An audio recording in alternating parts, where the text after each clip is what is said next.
Hey everybody, today we're going to take a look at a few plays. This first one's going to be a Tier 9 match on Prokhorovka, Fiery Salient, whichever one you want. But we're going to take a look at this match specifically because we deal with a lot of spotting, and I know some of you guys have been messaging me and say, hey, we haven't been really good at spotting, can you help us out with some spotting? So I figured out a match or two here where I can help you guys out with this. So we're actually going to first take a look at the teams as we get rolling up here. And we see that there's no artillery. Well, this is great, because all I have to worry about now is direct line shots from guys sitting in the back, like sitting back here in the corner, or back there in the corner, and guys from the hill. Of all the guys that I can't see. Now, of all the guys that I can see, I can keep in mind that they are around me, and keep a mental image, as long as with help from the minimap, and the minimap extensions, which everybody should have on. And just keep doing passes like this so I can keep tabs on where all these guys are. But mostly what I'm doing here, since I'm a light tank and I'm top tier, what I'm doing here is I'm actually trying to bait these guys to come up and shoot all the guys behind me. Now I'm going to pause this real quick and we're going to take a look here. You see all these guys looking at me? Well, all these guys are looking at them. So I actually have a lot of support behind me where they have very little. Like I said, their support can be sitting back here at that crossroad way in the back there, or they could be sitting back over here. We actually do see a guy or two fire at me here, but again, they're probably out over this way, and we'll actually see there's a 1390 and a TVP back over here much later on in the match.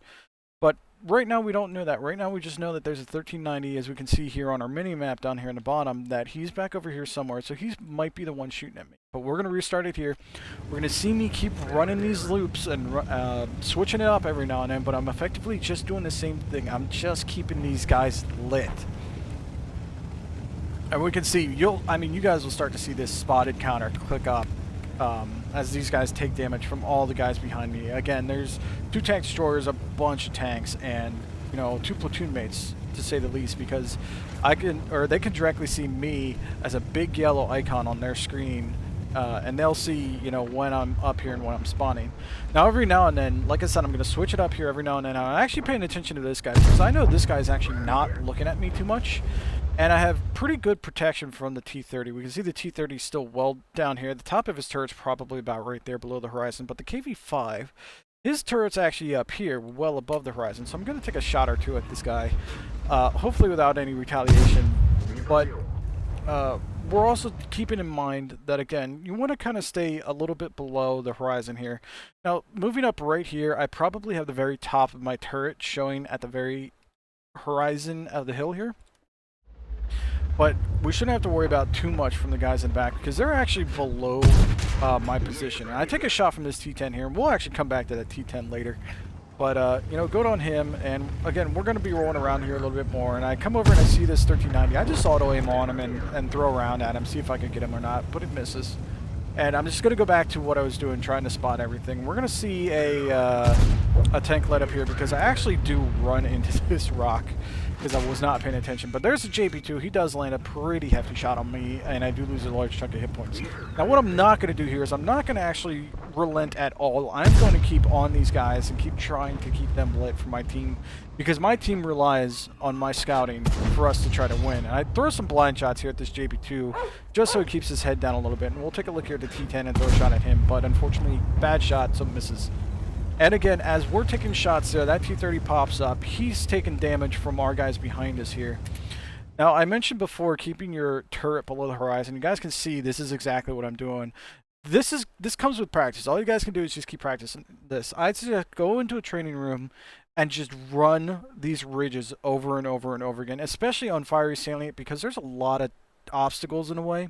On the other side here, we have a dead tank smoldering right there, right next to a giant shell crater. Well, if you hit this giant shell crater at speed and then fly into this tank, you're either going to dead stop or flip your tank. So it's a great idea to practice this stuff every now and then, guys. But we're still going through here. We know the 1390 on our west end is dead, but there's also a TVP over there that we actually haven't been hit by yet. We don't know he's over there yet. But as soon as he does hit us, coming up here in a little bit, I'm actually going to tell the team, hey, this guy's here. This is a great thing to do as well.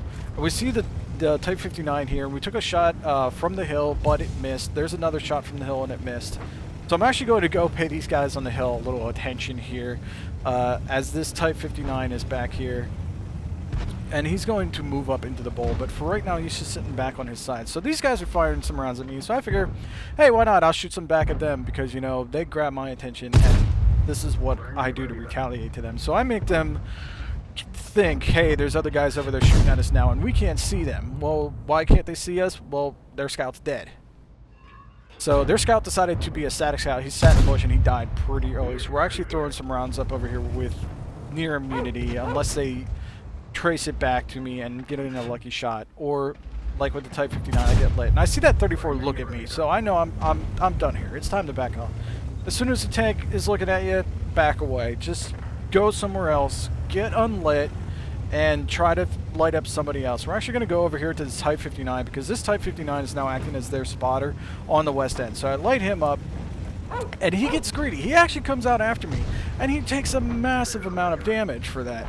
But I'm going to try to take a shot here on the Jog Panther 2. You guys can hear whenever I auto-aim or not. Auto-aiming in a scout tank is not necessarily a bad idea, especially if you have fast rounds like this. Our shot misses because I didn't roll up over too much, but at the same time, if I would have rolled up over any further, there's a good chance I would have gotten a shot. Now, right here, I remembered the rock was here, and I was using it on purpose. This rock is actually protecting me from that Jog Panther 2 that's down there. If we look, there's no line of sight to my tank to that Jog Panther 2. And if we look over here, that T-30 is not looking at us. Now, at the time, I didn't realize that he wasn't looking at me. But you'll see here that I pick up on it right there. That silhouette, that lit silhouette as it's lit, just caught my eye, and I know that's the back of his turret. Bam, he's dead. So it's another tank down from shooting our guys up in the middle.